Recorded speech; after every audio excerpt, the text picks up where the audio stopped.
Hi, welcome to another episode of Broadcasting Northwest Florida. I'm Jennifer Connolly with Florida's Great Northwest. Today, I'm very excited to have Matt Coughlin. He's the airport director for the Pensacola International Airport. And Matt, I really love the Pensacola Airport. I've flown out of it many times.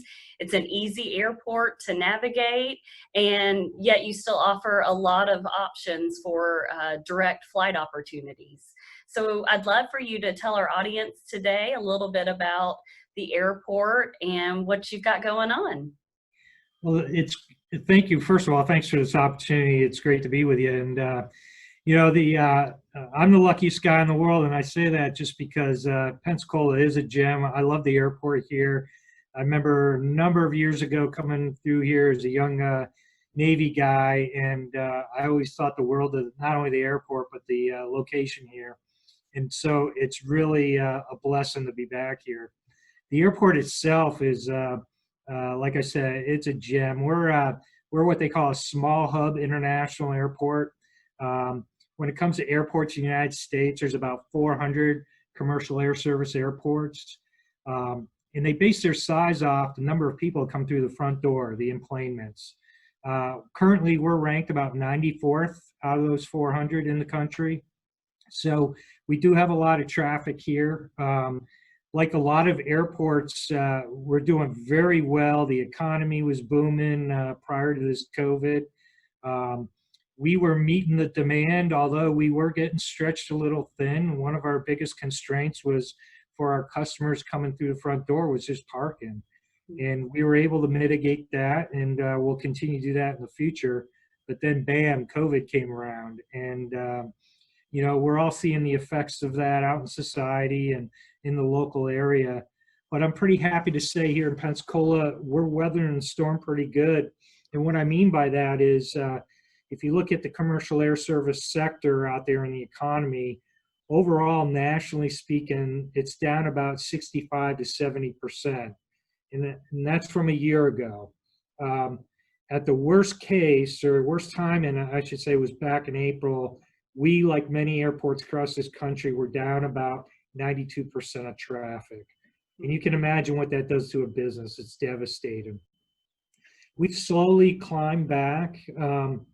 We're down now about minus 40% from a year ago. So that's pretty good. And our revenues for the year, last year I should say, what we were projecting when COVID first came out, we thought our revenues for the year would be down about 60%.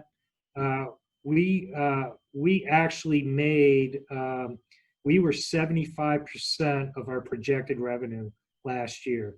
So that's good, and we're very happy with that. We didn't know what to expect. So moving out into the future, we're still moving along. We got a lot of projects going on here. What this has done for us maybe is give us a little time and space to get those projects rolling. But we're carrying on like this didn't happen, because we have to. Because the bottom line is, we know we're going to recover from this. It's just a matter of when. We have to be poised to be ready for that. So that's the way we're looking at it. So I have a very positive outlook for not only the industry as a whole, but here locally. And like I said, we're doing better, quite better than the national marketplace. So I'm pretty happy about the future for Pensacola. All right, Matt. So we were talking a little bit before this interview about your master plan and some of the growth opportunities from an economic development side, and just to continue to serve the Pensacola business community. And I'd love for you to share a little bit of those details with our audience today. Sure. We were just coming off our master planning process about a year ago. And in it, we identified where we need to grow in such a way that we can meet the demand of the local community on a number of different levels, both from an infrastructure level, but also through the economic development opportunities that are going to be out there over the next several years. Looking out to the 5, 10, 15-year mark, we see a lot of growth opportunities. We do have a little bit of a challenge. We're 1,400 acres total, but we have enough land to grow. For example, one of the items in our master plan is our infrastructure, our runways. Everything focuses around the runways first and foremost. So we have two runways. They're both 7,000 feet, and we do have plans to increase one of those runways, our primary instrument runway that we use for commercial air service, out to 8,000 feet. That will bring a lot of capability to the airport and give us a lot of flexibility in the future when it comes to equipment that will be flying into Pensacola. So as I start from the runway, we move outwards. So to meet that growth, we've conceptually looked at growing our terminal. We're currently at 10 gates.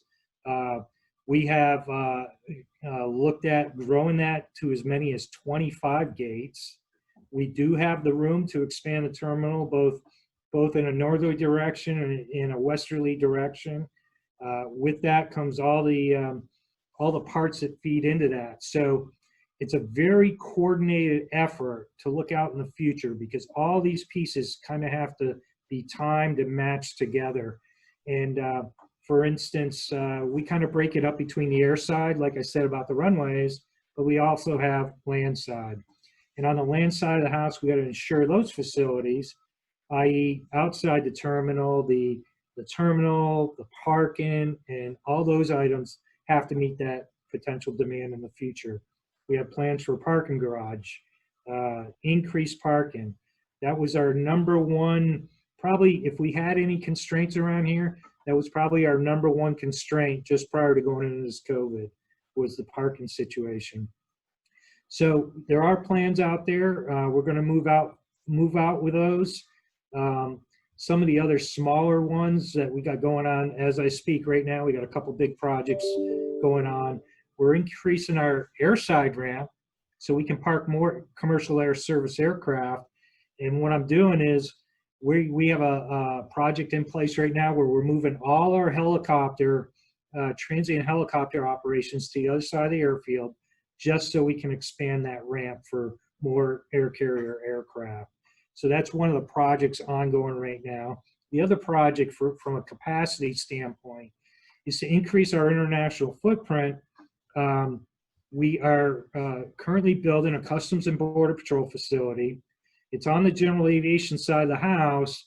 However, it does give us more of a capacity when it comes to international flying, and to get CBP, or Customs and Border Patrol, boots on the ground, if you will, in their own facility on the airport. So we're doing that right now. So a couple of projects that are all been identified. We're moving out on them, and we continue to plan forward, but it'll all come together. So the opportunities in the future are looking pretty bright. Yeah, I couldn't agree with you more. I definitely think that our future is bright, and certainly our airports across Northwest Florida are a key component to just increasing our success to grow and diversify our economy. Absolutely.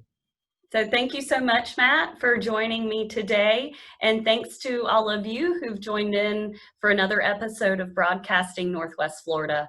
We hope you'll tune in again in a couple of weeks and keep updated on all the great things happening in our region.